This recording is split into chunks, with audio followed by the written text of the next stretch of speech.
Well, we all are at some point. Random reading. Yes. Good, thank you. Page 488. We have gotten this page recently. Let's do another one. What are the chances, huh? It must be one of those common pages you just fall on. 464. How about that one? Chapter B. Do chapter B. It is a nice, bright, sunny day.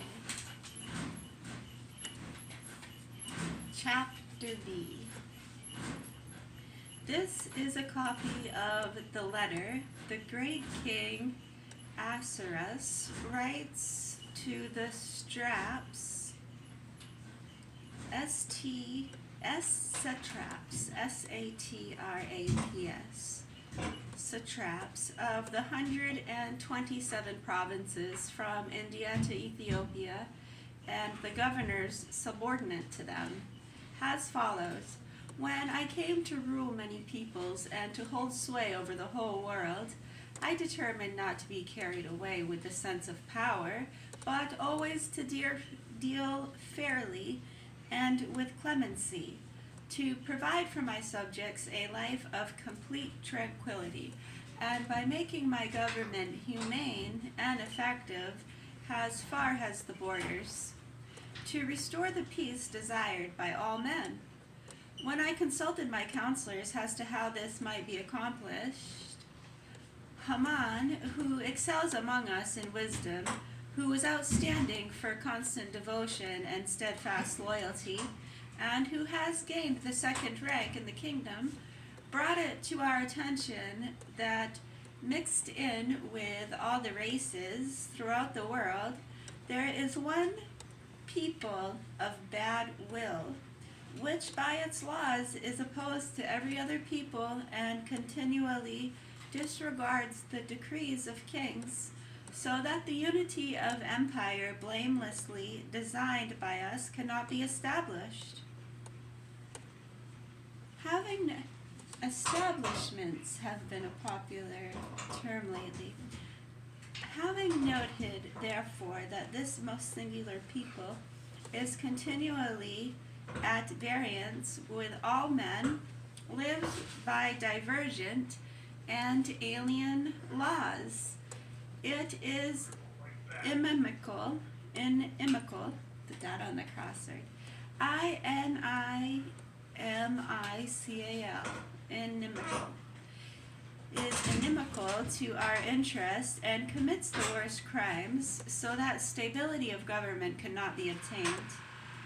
We hereby decree that all those who are indicated to you in the letters of Haman, who is in charge of the administration and is a second father to us, shall together with their wives and children be utterly destroyed by the swords of their enemies, without any pity or mercy, on the 14th day of the 20th month, Adar, of the current year, so that when these peoples whose present ill will is of long standing have gone down into the netherworld by a violent death on a single day, they may at last leave our affairs stable and undisturbed for the future. As my dad is fixing the dryer. Might have to get a new one. Yeah, we had a lint clog in the hose. He's making a funny noise. A copy of the decree is to be promulgated as law in every province was published to all the peoples, that they might be prepared for that day. The couriers set out in haste at the king's command. Meanwhile, the decree was promulgated in the stronghold of Susa. The king and Haman then sat down to feast, but the city of Susa was thrown into confusion. Chapter 4. Esther's aid sought by Mordecai. When Mordecai learned that, yes, I do. That is a funny coinkydink. Yes. When Mordecai learned all that was happening, he tore his garments, put on sackcloth and ashes, and walked through the city crying out loudly and bitterly, till he came before the royal gate, which no one closed in sackcloth might enter. Likewise, in each of the provinces, wherever the king's legal enactment reached, the Jews went into deep mourning, with fasting and weeping and lament. They all slept on sackcloth and ashes. Queen Esther's maids and eunuchs came and told her. Overwhelmed with anguish, she sent garments for Mordecai to put on, so that he might take off his sackcloth. But he refused. Esther then summoned Hathach, one of the king's eunuchs, whom he had placed at her service, and commanded him to find out what this action of Mordecai meant, and the reason for it. So Hathach went out to Mordecai in the public square, in front of the royal gate, and Mordecai told him all that had happened, as well as the exact amount of silver Haman had promised to pay to the royal treasury for the slaughter of the Jews. He also gave him a copy of the written decree for their destruction, which had been promulgated in Susa, to show and explain to Esther. He was to instruct her to go to the king. She was to plead and intercede with him in behalf of her people.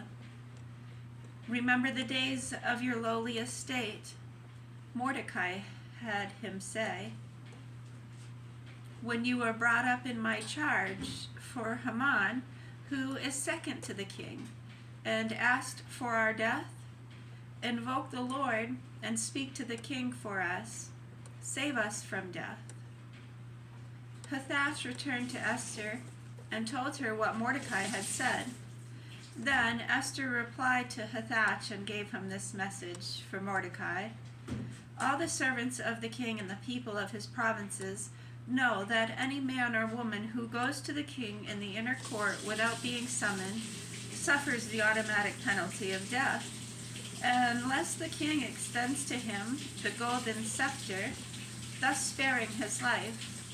Now, as for me, I have not been summoned to the king for 30 days. When Esther's words were reported to Mordecai, he had this reply brought to her. Do not imagine that because you are in the king's palace, you alone of all the Jews will escape.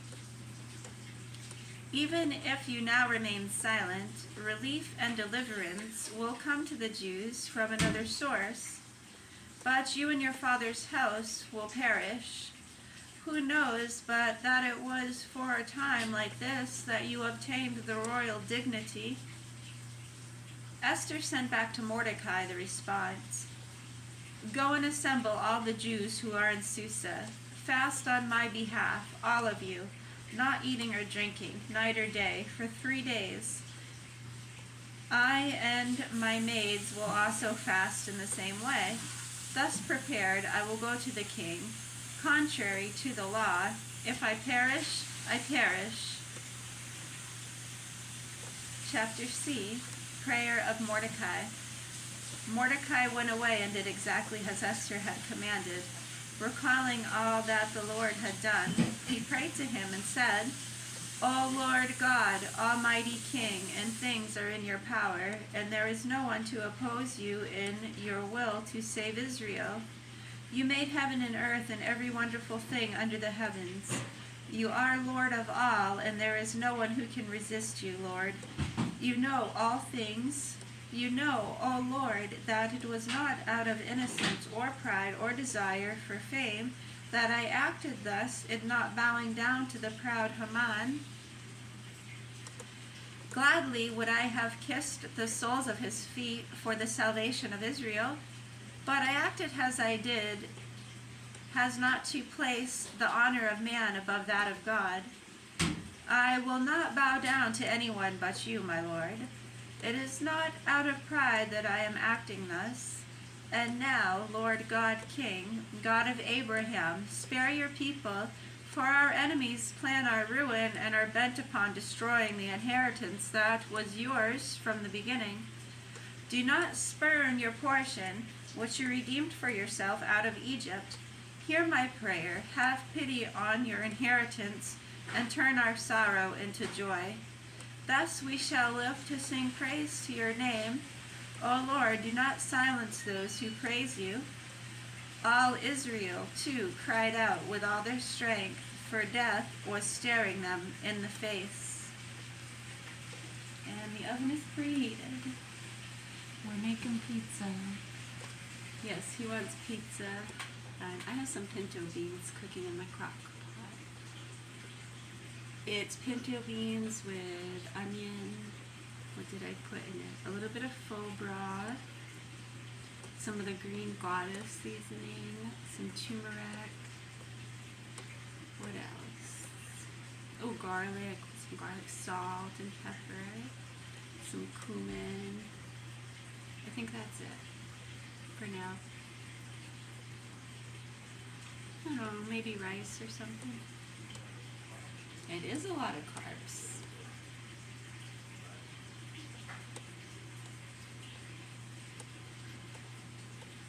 It's good for thinking power sometimes. Sometimes we lay off the carbs. It depends, really. Yeah. Maybe that's